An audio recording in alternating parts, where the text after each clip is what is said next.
مسیح کے نہایت قدوس اور جلالی اور بابرکت نام میں آپ سب کو سلام۔ مسیح میں میرے عزیز بہن بھائیوں، آج ہم ایک بہت ہی ضروری مضمون پر خداوند کا کلام سیکھیں گے، جس کی اہمیت پوری کتاب مقدس میں واضح طور پر بیان کی گئی ہے، اور کتاب مقدس میں اس مضمون کو اتنا زیادہ بیان کیا گیا ہے کہ اگر ہم اس کی طرف بڑھیں تو میرا ایمان ہے ہماری روحانی، ہماری معاشی، ہماری جسمانی، ہماری بدن کی ترقی ہو سکتی ہے، اور وہ ہے روزہ۔ یہ ایک لفظ ہے روزہ، لیکن اس کے پیچھے بہت بڑی ترقی چھپی ہوئی ہے، بہت بڑی برکت چھپی ہوئی ہے۔ روزہ ایسا مضمون ہے کہ اس کے بارے میں بے شمار سوالات ہیں۔ آج کے اس پیغام میں ہم سب سوالوں کا جواب تو نہیں دے سکیں گے، لیکن پھر بھی اگر آپ کا کوئی سوال ہو تو آپ کمنٹس میں کر سکتے ہیں، ہم ضرور اس کا جواب بعد میں ریکارڈ کروا سکتے ہیں۔ تو میرے عزیزو، آج ہم خداوند کے کلام میں سے پڑھیں گے یسایہ کی کتاب، اس کا 58واں باب اور اس کی 6 آیت سے۔ ان آیات کے اندر بہت ساری روزے کے بارے میں تعلیمات ہیں۔ چند ایک باتیں ہم غور کریں گے۔ آئیے ہم کلام کی تلاوت کرتے ہیں۔ اگر آپ کے پاس کتاب مقدس ہے تو ضرور کھولیں یسایہ نبی کی کتاب 58واں باب اور 6 آیت سے۔ یہاں پر خدا نے ان آیات میں سب سے ضروری بات جو کی ہے کہ وہ روزہ جو خدا کا پسندیدہ ہے وہ کیا ہے؟ کیا وہ روزہ جو میں چاہتا ہوں یہ نہیں کہ ظلم کی زنجیریں توڑیں اور جوئے کے بندھن کھولیں اور مظلوموں کو آزاد کریں، بلکہ ہر ایک جوئے کو توڑ ڈالیں؟ کیا یہ نہیں کہ تو اپنی روٹی بھوکوں کو کھلائے اور مسکینوں کو جو آوارہ ہیں اپنے گھر میں لائے، اور جب کسی کو ننگا دیکھے تو اسے پہنائے، اور تو اپنے ہم جنس سے روپوشی نہ کرے؟ تب تیری روشنی صبح کی مانند پھوٹ نکلے گی۔ یعنی جب تو ایسا روزہ رکھے گا جو خدا چاہتا ہے تو پھر کیا ہوگا؟ تیری روشنی صبح کی مانند پھوٹ نکلے گی، اور تیری صحت کی ترقی، یعنی یہ جسمانی صحت کی بات ہو رہی ہے، صحت کی ترقی جلد ظاہر ہوگی، اور تیری صداقت تیری ہراول ہوگی، اور خداوند کا جلال تیرا چنڈاول ہوگا۔ مسیح کے نام میں آمین۔ میرے عزیزو، کلام کا جو حصہ ہم نے تلاوت کیا، اس کے اندر روزے کے بارے میں بہت ہی ضروری تعلیم ہے۔ اس کی وجہ یہ ہے کہ روزے کی صورت ہمارے معاشرے میں بگڑ چکی ہے۔ ہم جس معاشرے میں رہتے ہیں، کچھ چیزیں ہم نے مسیحی روزے کے اندر داخل کر دیں، جبکہ خداوند کا کلام ہمیں یہ تعلیم نہیں دیتا۔ پہلی بات کہ روزے کے بارے میں جو چند ایک غلط فہمیاں ہیں۔ پہلی یہ کہ کچھ لوگ یہ کہتے ہیں کہ مسیحی جو ہیں ان کا روزہ یہ ہے کہ وہ پکا ہوا کھانا نہیں کھاتے، توے دی پکی نہیں کھاندے تے باقی سب کچھ کھاندے۔ یہ بہت ہی غلط بات ہے۔ روزہ جو لفظ، کیونکہ پوری کائنات میں یہ لفظ پہلی دفعہ کتاب مقدس میں استعمال ہوا، روزہ، اور اس کا لفظی مطلب ہی فاقہ ہے، اور اس کے مکمل معنی یہ ہیں، کیونکہ یہ پرانے عہد نامے کی زبان جو ہے وہ عبرانی ہے، تو عبرانی زبان میں روزے کے لیے جو لفظ ہے اس کا مطلب ہے اس حلق سے نیچے کوئی چیز کھانے کی اور پینے کی نہ جائے، یہ روزہ ہے۔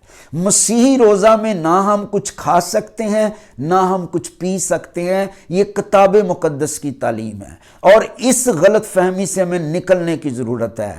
مسیحی روزہ ہمیں کھانے پینے کی ان عادتوں اور غلط رویوں سے بھی نکالتا ہے کہ ہم جو کھانے پینے کے غلط رویے رکھتے ہیں ان سے بھی ہمیں نکالنے کی قدرت رکھتا ہے اگر ہم مسیحی طریقے سے روزہ رکھیں۔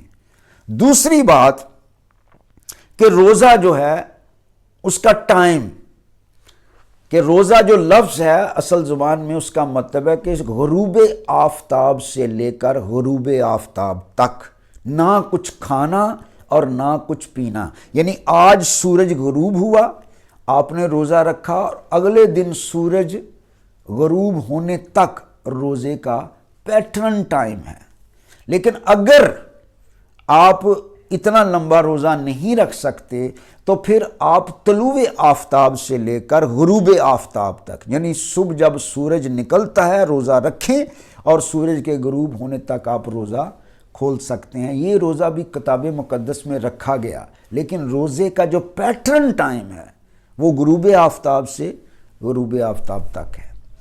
اب خداوند ہمیں سکھانا یہ چاہتے ہیں کہ وہ روزہ جو میں چاہتا ہوں وہ صرف بھوک تک نہ رہے، ہاں کھانا پینا تو اس میں بند ہے، لیکن صرف کھانا پینا بند نہیں کرنا بلکہ اپنی شخصیت کی بھی اصلاح کرنی ہے، اپنی زندگی میں گناہ کو بھی روکنا ہے۔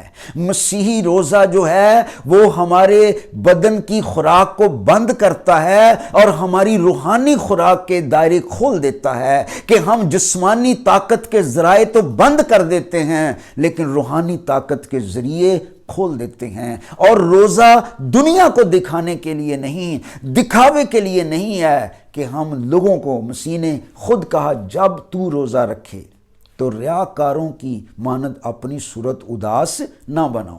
یہ نہیں کہ صورت اداس بنائیے اور لوگوں کو بتا رہے ہیں کہ ہم نے روزہ رکھا ہوا ہے، بلکہ لکھا اپنے سر میں تیل ڈال اور منہ دھو، یعنی دوسروں کو تو خدا کو۔ تب لکھا ہے کہ آدمی نہیں بلکہ تیرا خدا تجھے روزہ دار جانے۔ تو یہ جو یسایا کی کتاب میں جو لوگ تھے یہ روزہ رکھتے تھے، اپنے چہرے اداس بناتے، سروں میں خاک ڈالتے اور لوگوں کو بتاتے، ٹاٹ پر بیٹھتے، اور وہ یہی روزہ سمجھتے تھے، اور وہ کیا کرتے کہ کھانے پینے کو زیادہ ترجیح دیتے، روزہ رکھتے وقت اہتمام کرتے، روزہ کھولتے وقت اہتمام کرتے۔ اس لیے خدا نے اس پورے باب میں یہ اصلاح کی کہ وہ روزہ جو تم رکھ رہے ہو یہ میرا مقبول نظر نہیں ہے۔ وہ روزہ جو میں چاہتا ہوں وہ یہ ہے کہ ظلم کی زنجیریں توڑیں، ایک دوسرے سے محبت، انسان سے محبت، انسان سے پیار۔ اور پھر کیا یہ نہیں کہ تو اپنی روٹی بھوکھوں کو کھلائے۔ یہ بہت ضروری بات ہے۔ آج جب ہم روزہ رکھتے ہیں، یہ باہر سے چیزیں ہم نے لی ہیں، مسیحی بھی یہ کام کر رہے ہیں۔ جب ہم روزہ رکھتے ہیں اور ہم امید کرتے ہیں کہ دوسرے لوگ ہمارا روزہ کھلوائیں، اور پھر ہم روزہ کھلواتے بھی ہیں، اس کا کتاب مقدس میں کوئی اجر نہیں ہے۔ خدا جو روزہ چاہتا ہے وہ یہ ہے کہ اگر آپ 24 گھنٹے کا روزہ رکھ رہے ہیں اور اس میں آپ فرض کریں 2 ٹائم کھانا نہیں کھاتے، وہ جو پیسے بچ رہے ہیں اس سے خدا کہتا ہے تو بھوکھوں کو کھانا کھلا، مسکینوں کو جو آوارہ ہیں، جو بے حال ہیں۔ آوارہ کے لیے جو لفظ ہے اس کا مطلب جو بے حال ہے، جن کا کوئی پرسان حال نہیں، جن کو کچھ دینے والا نہیں، تو ان کو کھانا کھلا۔ ہم کیا کرتے ہیں؟ اگر روزہ کھلوانا بھی ہے رشتہ داروں کو بلا لیا، رشتہ داروں کو خوش کیا۔ یہاں یہ نہیں لکھا کہ رشتہ داروں کو، بلکہ لکھا ہے کہ تو بھوکھوں کو، مسکینوں کو جو آوارہ ہیں اپنے گھر میں لا اور ان کو کھانا کھلا۔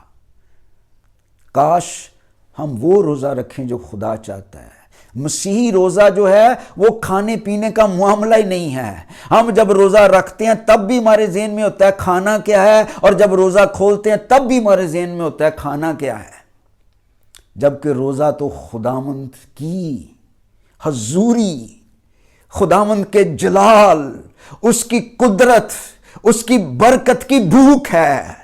اس میں جسمانی بھوک آپ کی مٹ جانی چاہیے اور آپ خدا کی بھوک کے پیار پیاسے ہو جائیں اور کہیں خداوند میں تیری تلاش میں ہوں، میں تیرا طالب ہوں، خداوند میں اپنے بھائیوں سے روپوشی نہ کروں، اپنے ہم جن سے روپوشی نہ کروں، اگر کوئی غریب ہے تو اس کی مدد کروں اور خداوند تیری حضوری میں اپنے آپ کو پیش کروں۔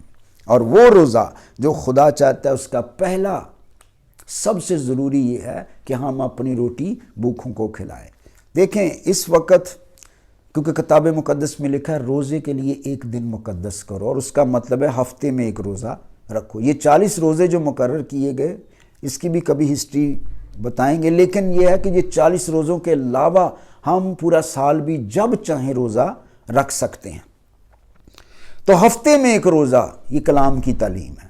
فرض کریں اس وقت اربوں کرسچن ہیں دنیا کے اندر، اور اگر وہ کلام کے مطابق ہفتے میں ایک روزہ رکھیں اور وہ روزہ رکھ کر جو پیسہ بچے، اگر وہ پیسہ غریبوں تک پہنچے تو دنیا میں کوئی غریب نہ رہے۔ یہ میں بالکل آپ کو بالکل معاشی لحاظ سے بتا رہا ہوں، تھوڑا سا میں اس کو مختصر کر رہا ہوں، لیکن کوئی غریب نہ رہے۔ لیکن ہم کیا کرتے ہیں؟ روزہ رکھتے وقت بھی اہتمام ہو رہا ہے، پیسہ لگایا جا رہا ہے۔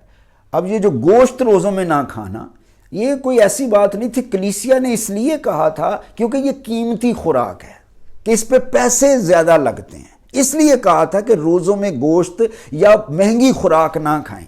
تو جو خوراک آپ کے گھر میں اس سے روزہ رکھیں اور اسی سے کھولیں۔ اور پھر لکھا ہے کہ ایسا روزہ جو تو رکھے گا تب تیری روشنی صبح کی مانند پھوٹ نکلے گی، تیری ترقی ہوگی، خداوند کی قدرت تیرے ساتھ ہوگی، اس کی صداقت تیری ہراول، وہ تیرے آگے آگے چلے گی، اور اس کا جلال تیرا چنڈاول ہوگا۔ جب تو اس طرح کا روزہ رکھے گا تو خدا تیرے آگے بھی ہوگا، خدا تیرے پیچھے بھی ہوگا، اس کا جلال تیری زندگی کے ارد گرد ہوگا اور تو بابرکت ہو جائے گا۔ اور ایک بڑا فائدہ وہ یہ ہوگا کہ تیری صحت کی ترقی جلد ظاہر ہوگی۔ یہ جو صحت لفظ آیا ہے، میں نے عبرانی میں بھی، یونانی میں بھی، انگلش میں بھی، کافی لینگویجز میں دیکھا، یہاں جو صحت لفظ ہے وہ بالکل بدن کی صحت کی بات کی گئی، اس کی اور کوئی تفسیر نہیں ہے۔ اس کی تفسیر یہی ہے کہ جو مسیحی روزہ ہے، جو کتاب مقدس کے مطابق روزہ ہے، جس میں تو روٹی کے لیے نہیں، جس میں تو اپنی عیش و عشرت کے لیے نہیں کہ جب میں رکھوں گا روزہ تب بھی میں زیادہ کھانا کھاؤں گا، کھولوں گا تو اہتمام کروں گا، وہ روزہ نہیں۔ وہ روزہ کہ تیری روٹی بھوکھوں تک پہنچے، ایسا روزہ تو رکھے گا تو پھر تیری صحت بھی بہت اچھی ہو جائے گی۔ اور آج سائنس نے ثابت کیا ہے کہ اگر آپ روزہ رکھتے ہیں، اور خاص کر جو مسیحی روزہ ہے، اگر یہ روزہ آپ رکھنا شروع کر دیں جس میں ہم کچھ کھاتے نہیں پیتے نہیں، تو پھر یقین جانیں سائنس نے یہ ثابت کیا ایون آپ کے بدن میں کینسر کی بیماری وہ بھی ختم ہو جائے گی۔ خاص کر شوگر پیشنٹ کہتے ہیں جی ہمیں بھوک لگ جاتی ہے، شوگر پیشنٹ اگر روزہ رکھے گا،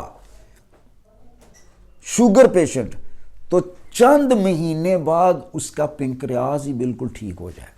بہت زیادہ چانسز ہیں، اور ایسا دنیا میں ہوا ہے۔ اور سائنس نے، امریکہ میں ایسی تحقیقات کی گئی، لوگوں کو روزے رکھوائے گئے، بعد میں ان کے ٹیسٹ کیے گئے تو مکمل طور پر ان کی بیماری ان کی باڈی سے ختم ہو گئی۔ تو میرے عزیزو، یہ مسیحی روزہ ہے، رکھیں۔ اور میرا ایمان ہے جب ہم روزہ رکھ کر خدا کی حضوری میں دعا کرتے ہیں، گریہ زاری کرتے ہیں، یہ وقت گزارنے کا ٹائم نہیں ہے، کیونکہ کچھ لوگ روزہ رکھتے ہیں تو وہ ٹائم گزارنے کے لیے ٹی وی دیکھتے رہتے ہیں، ڈرامے دیکھتے رہتے ہیں۔ نہیں، بلکہ کوشش کریں روزہ رکھ کر خدا کی حضوری میں، اور جیسے مسیح نے کہا جب تو دعا کرے اپنی کوٹھی میں جا اور دروازہ بند کر کے اپنے باپ سے پوشیدگی میں دعا کر، اس صورت میں تیرا باپ جو پوشیدگی میں تجھے دیکھتا ہے بدلہ دے گا۔ تو جب روزہ رکھیں کوشش کریں علیحدہ ہو جائیں اور دعا کریں، اپنے خداوند کے حضور التجا کریں، اور ان ایک چند چیزوں کو سمجھیں۔ روزہ رکھتے وقت سادہ خوراک سے رکھیں، اور روزہ کھولتے وقت سادہ خوراک سے رکھیں۔ اور اگر آپ روزوں کے دوران کھانا بنانا بھی چاہتے ہیں تو کلام کہہ رہا ہے بھوکھوں کو، کون؟ جن کے پاس کھانے کو کچھ نہیں انہیں بلا، رشتہ داروں کو نہیں۔ تو ان چیزوں پہ اگر ہم عمل کریں تو میرا ایمان ہے اس روزے سے ہم بہت بابرکت ہوں گے۔ خدا اس کلام کے وسیلے سے آپ کو برکت دے۔ اگر آپ کا کوئی سوال ہو تو آپ کمنٹس میں لکھ سکتے ہیں، ہم ضرور اس کا جواب دیں گے۔ خداوند آپ کو برکت دے، آمین۔